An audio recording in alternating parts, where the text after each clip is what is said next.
Ladies and gentlemen, I want to talk to you today about something we all crave deep down: certainty. We spend so much of our lives chasing answers, chasing outcomes, chasing plans that feel solid. And today, I bring you this message. God said it's all planned for the start of May. Now, before you tune out thinking this is just another hopeful message, I want you to lean in, because this isn't just about faith. This is about understanding how we operate when we know something is certain. Even if we can't see it yet, the power of trusting the invisible. Every great achievement in life starts long before anyone can see it. Every breakthrough begins with an invisible moment, a decision made in private, a belief held firmly in the heart, a vision that has no physical proof yet. Trusting the invisible is one of the most difficult things we'll ever be asked to do, and yet it's the one thing that separates the ones who succeed from the ones who stop short. When God says it's all planned for the start of May, He is inviting us into a new way of living. He's inviting us to act not based on what we can immediately see, but based on what He has already established in a realm we cannot see yet. Most people live by sight. They only trust what they can measure, touch, prove, or explain. But the invisible plans of God are not subject to our need for proof. They are bigger than our five senses. They require something deeper, something called faith. Faith isn't blind, it's visionary. Faith is the ability to see something with your heart before you ever see it with your eyes. It's the inner conviction that moves you before the evidence appears. Trusting the invisible means you move forward even when the path looks unclear. You prepare even when you have no confirmation. You wake up with expectancy even when nothing around you suggests that change is coming. The moment you realize that what's promised is already finished, just waiting for its time to manifest, you behave differently. You don't let circumstances dictate your emotions. You don't let delays break your spirit. You don't let obstacles convince you to turn around. You anchor yourself in what you believe, not in what you see. You operate from the understanding that if God said it's planned, then it's planned. Your responsibility is not to figure out how or when every detail will unfold. Your responsibility is to keep showing up with the trust that He's already gone ahead of you to prepare what's needed. The invisible work of God is like a seed planted deep in the soil. You can't see the roots growing. You can't see the sprout beginning to form. If you judge the health of the seed by what you see above the ground too soon, you would assume it's dead. But underground, something powerful is happening. Something unseen is taking place. That's exactly how your life works when you trust the invisible hand of God moving in your story. Just because you can't see movement yet doesn't mean nothing's happening. What's invisible today will be undeniable tomorrow. Trusting the invisible isn't passive, it's active. It's the daily choice to get up, show up, and keep going, even when the evidence hasn't caught up yet. It's writing the business plan before you have the investors. It's studying for the exam before you see the acceptance letter. It's praying for your future spouse before you meet them. It's thanking God for the opportunity before it ever knocks on your door. Every step you take while the promise is still invisible builds the foundation for what will become visible. When God says the start of May is planned, He's giving you the permission to stop second-guessing yourself. He's giving you the freedom to stop living anxiously. He's inviting you to walk with a calm, quiet confidence, not because you know every detail, but because you trust the one who does. The most powerful thing you can do between now and May is trust what you cannot see. Trust it so much that it changes how you talk. Trust it so deeply that it changes how you walk. Trust it so fully that it becomes more real to you than the doubts trying to stop you. God doesn't ask you to understand the plan. He asks you to trust that there is a plan. And when you trust the invisible, you align yourself with a reality bigger than anything you could imagine on your own. Faith makes the invisible visible. Belief pulls the unseen into the seen. And when the start of May comes, it won't feel like luck. It will feel like the natural unfolding of a promise you trusted before you ever saw it. Preparation is the proof of expectation. Expectation is a powerful force. It shapes how we think, how we move, and how we prepare for what's ahead. The way you prepare today is the clearest evidence of what you truly expect to happen tomorrow. If you believe something great is coming, you get ready for it. If you don't, you hesitate, procrastinate, and operate from a place of doubt. But here's the truth. God has already planned something for the start of May, and if you truly believe that, your actions should reflect it. Preparation is not just a sign of faith, it is faith in motion. Think about a farmer. When a farmer believes that rain is coming, he doesn't wait until he sees the first drop of water to plant his seeds. He starts preparing the soil long before the rain arrives. He plows the land, removes the weeds, and sows the seeds with expectation. Why? Because he understands that preparation must come before the harvest. The harvest is guaranteed, but only to those who prepare for it. This is the same principle that applies to your life. If you truly believe that God has something planned for May, what are you doing now to make room for it? How are you preparing yourself for what is coming? So many people say they are waiting for a breakthrough, but the truth is, the breakthrough is waiting for them to be ready. God does not withhold blessings. He simply waits for us to create the capacity to receive them. He waits for us to get into position, to sharpen our skills, to develop the mindset that can sustain the very thing we are praying for. Imagine an athlete who believes they will be chosen for the championship game, but refuses to train. Imagine a musician who dreams of performing on the biggest stage but never practices. The belief alone is not enough. The preparation must match the expectation. When you prepare for something, you signal to the universe, and to God, that you are ready. You are saying, I trust what is coming so much that I'm making room for it before I even see it. Look at your own life right now. What is something you've been praying for? A new opportunity, a relationship, a financial breakthrough, whatever it is, ask yourself, am I actually prepared for it? If the opportunity knocked on my door tomorrow, would I be ready to receive it? Would I be able to handle it? Preparation is not just about physical readiness, it's also about mental and emotional readiness. It's about becoming the version of yourself who can sustain the blessing once it arrives. Too often, people ask for things they are not prepared to handle. They pray for financial increase but don't have the discipline to manage money. They ask for a leadership role but haven't developed the character to handle responsibility. They desire deep, meaningful relationships but haven't done the internal work to become a good partner. The truth is, you don't rise to the level of your dreams, you rise to the level of your preparation. If you knew beyond a shadow of a doubt that something life-changing was coming in May, what would you start doing today? Would you start waking up earlier? Would you start organizing your schedule differently? Would you finally take action on the ideas you've been sitting on? When you believe in something strongly enough, you don't wait to see it before you start moving. You act as if it's already done. That's what faith looks like. Faith doesn't sit and wait. It moves and prepares. One of the greatest examples of preparation in expectation is found in Noah. God told him to build an ark because a flood was coming. At that time, there was no rain, no storm clouds, nothing to suggest that a flood was even possible. And yet, Noah didn't wait for proof. He started building, day after day, hammering, constructing, and preparing for something that the world around him couldn't see. People probably mocked him, doubted him, and questioned his sanity. But Noah wasn't focused on what people thought. He was focused on what God said. And because he prepared in expectation, when the flood finally came, he was ready. This is what God is calling you to do. You don't need to see the full picture. You don't need to understand every detail of how things will unfold. You just need to trust that what He has spoken is already set in motion. If May is the appointed time, then now is the time to prepare. Start clearing out the distractions. Start developing the habits that align with the next level of your life.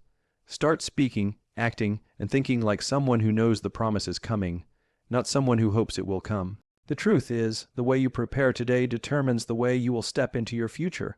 Preparation is not just about getting things ready, it's about becoming ready yourself. The greatest blessings don't just come to those who want them, they come to those who are ready to handle them. God doesn't give us what we ask for, He gives us what we are prepared for.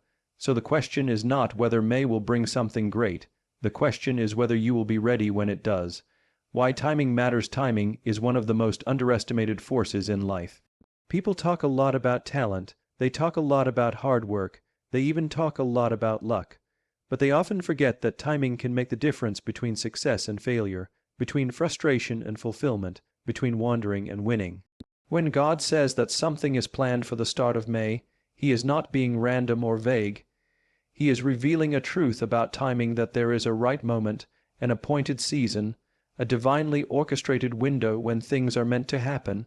Understanding this principle can transform how you handle the waiting, how you handle the obstacles, and how you handle yourself. Timing matters because even the right thing at the wrong time can cause damage.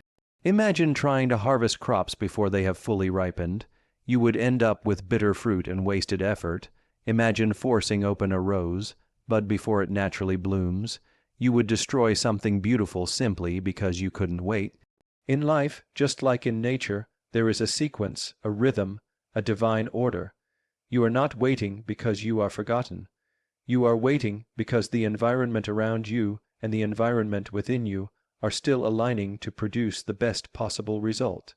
If you move too early, you step out of alignment. If you move too late, you might miss the moment. But when you move at the right time, with the right preparation, miracles happen. God's timing is always strategic. Every delay, every detour, every pause is not wasted time.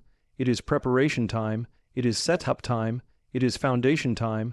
Think about building a house. No one gets excited about digging the foundation. No one claps when the concrete is poured and left to harden.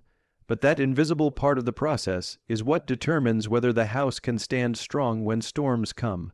In the same way, your life has foundations being built that you cannot always see. You may feel stuck. You may feel overlooked. You may feel like you are behind, but God is not behind. His plan is unfolding exactly on schedule. And when May comes, it will not be a moment too soon or a moment too late. When you understand that timing matters, you stop comparing your journey to other people's journeys. Someone else's blessing in April does not mean you are late. Obedience positions you for the promise. Obedience is not a popular word in today's world. In a culture that celebrates independence, self-will, and doing things your own way, obedience sounds outdated, even restrictive. But when it comes to walking in the plan God has for your life, obedience is not optional, it is essential. Obedience is what positions you for the promise. It is the bridge between what God has spoken and what you are about to experience. When God says, "It's all planned for the start of May," He's not just informing you of a future event. He's calling you into a posture of trust, a life of action based on His instruction rather than your own understanding. Obedience is powerful because it proves that you trust the one who gave the instruction. It's easy to say we believe, but the real proof of belief is whether or not we follow through. True obedience is not selective. It doesn't pick and choose which commands to follow based on comfort or convenience. True obedience moves when God says move, even if the terrain looks unfamiliar. It steps forward even when the emotions are uncertain. It listens closely, not trying to negotiate a better deal, but accepting that the Creator of the universe knows more about timing, people, opportunities, and outcomes than we ever could. When you obey, even without all the answers, you place yourself exactly where you need to be for God's plan to unfold. Look through every major move of God in Scripture, and you will find men and women who obeyed before they understood. Abraham left his home without knowing where he was going. Moses returned to Egypt despite his fears. Esther approached the king, risking her life on nothing but a word from God. Obedience unlocked the next chapter every single time. Not perfect obedience, but willing obedience. The kind that says, "I don't have to see the full staircase to take the next step." Obedience often feels uncomfortable because it stretches us beyond what's familiar. It demands that we trust timing that doesn't always match our own. It demands that we hold on to promises that seem delayed. It demands that we give up control, and for many of us, control feels like security. But the irony is that real security is not found in controlling the outcome. It's found in surrendering to the one who controls it all. Every time you choose obedience over comfort, you are sowing seeds that will produce a harvest you can't even imagine yet. It's important to realize that delayed obedience is still disobedience. Every time God nudges your heart, gives you an instruction, prompts you to act, it's because the timing of that action is part of a larger orchestration you cannot see. Waiting until it's easier, more convenient, or more socially acceptable is not what faith looks like. Faith looks like immediate action, even when your knees are shaking. Faith looks like stepping out of the boat even when the waves are high. Faith looks like preparing the ark even when there's not a cloud in the sky. Your obedience doesn't make God's plan happen, His plan is already in motion. But your obedience positions you to be in the right place to receive what He's already prepared. Obedience doesn't earn the promise, it aligns you with it. Think of it like catching a train. The train is already scheduled to come at a certain time. You don't make it come by standing on the platform. But if you're not there when it arrives, you miss it. Obedience is showing up at the platform, trusting that God will keep His word even when you don't see the train approaching yet. Obedience also builds strength within you that you will need for the promise. It forms habits of trust, resilience, patience, and humility. It deepens your ability to hear God's voice more clearly. It strips away pride, self-sufficiency, and fear. By the time the promise arrives, you won't just have the blessing, you'll have the character to sustain it. You won't just step into a new season externally. You will have grown into the person who is ready to handle it internally. As May approaches, the question is not just whether you believe God has planned something. The deeper question is whether you are living in a way that shows your belief. Are you following the last instruction He gave you? Are you stepping out when He says step? Are you moving in obedience even when it costs you comfort? Obedience is not about perfection, it's about willingness. It's about saying yes to God even when everything in you wants to play it safe, and that yes is what sets you up to walk fully into everything He has prepared. Would you like me to expand step 5 as well? This series is coming together beautifully. 4.0 You said, expand step 5 key point with main heading and without ant subheadings and conclusion in 600 words. ChatGPT said, stay expectant and watchful. There's a different energy that comes over you when you are truly expectant. Expectation sharpens your senses. It awakens your spirit. It lifts your head when you're tempted to bow it in discouragement. Staying expectant and watchful is not about sitting around and hoping something will happen. It's an active, intentional mindset that prepares you to recognize the move of God the moment it shows up. God said it's all planned for the start of May, and now your assignment is to stay in a posture of alertness so that you don't miss what you've been waiting and working for. When you are expectant, you don't just casually stroll through your days. You lean in, you pay attention, you start seeing signs that other people miss. Expectation causes you to spot opportunity where others only see routine. It causes you to pick up on divine hints, small whispers, open doors, unusual conversations that are signaling the bigger thing God is orchestrating. Staying expectant is about living every day like today could be the day that something shifts, something unlocks, something accelerates. And even if it doesn't happen today, you wake up tomorrow with the same fire in your heart. Watchfulness is deeply connected to faith. In fact, it's one of the purest forms of faith. When you are watchful, you are saying with your actions, I believe something is coming, and I refuse to miss it. Watchfulness requires spiritual sensitivity. It requires that you quiet the noise around you so that you can hear the still, small voice of God when He moves. It requires that you resist the urge to get distracted by disappointment, frustration, or fatigue. It's so easy to let weariness steal your watchfulness. After all, waiting can feel long. But when you know the arrival time is near, you stay alert. Imagine waiting for a loved one at the airport. If you know they're coming at any moment, you don't sit back and fall asleep. You keep checking the arrivals board. You keep scanning the crowd. Every time a door opens, your heart jumps a little because you know it could be them. That's the kind of posture God is calling you to have right now. The start of May isn't just another month, it's a divine appointment. And if you stay expectant and watchful, you won't be caught off guard. You'll be ready to step into what's been prepared for you. One of the dangers in this season is growing numb because you've been waiting for so long.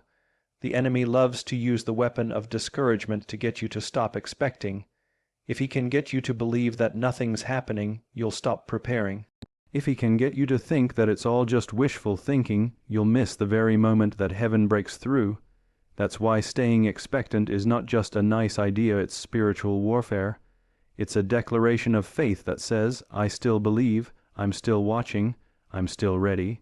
Expectancy energizes your actions. It sharpens your prayers. It intensifies your praise. When you expect something good, you pray differently. You don't beg, you thank. You don't plead, you prepare. Your language shifts from if it happens to when it happens. You start celebrating ahead of time. You start organizing your life like you're about to receive what you've been praying for. Staying expectant causes you to make bold decisions, to walk with a lifted head, and to treat every day as sacred ground because you know something is unfolding even if you can't see it yet.